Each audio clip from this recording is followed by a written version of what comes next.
desde awe, ou desde agora que mês, a registração está abrindo. E me quero fazer uma invitação na inteiro sector criativo para ir para nosso Facebook page, botar um link para registrar e tomar a oportunidade aqui para invertir em bom mês e boa criatividade e bom negócio. O kick-off do programa está começar dia 19 de novembro e desde 19 de novembro para 10 semanas ele está no lugar de 6 horas para 8 horas e meia. O festival e a fundação existe 10 anos acaba e aí que 10 anos passar com nossa começar hobby chiquito.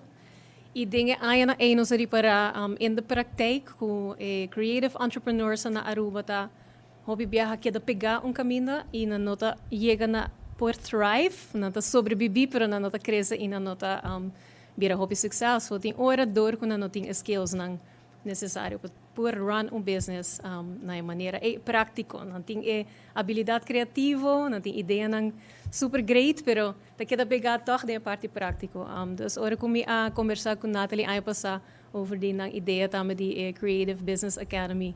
De mês que nós estamos contentes por colaborar com essa aí.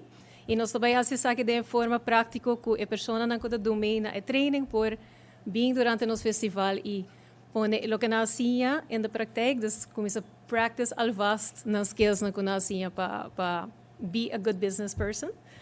Dus essa aqui também está de último weekend pero me Pasco. Nós anunciamos a fecha dentro de pouco, pero em todo caso nós estamos excited para começar com a colaboração aqui. Dus uma vez mais, danke. Me quero agradecer ao governo de Aruba para a confiança e a continuação de boa colaboração para fazer o projeto aqui possível e assim dar empurre importante para o desenvolvimento de criativo na indústria criativa de Aruba.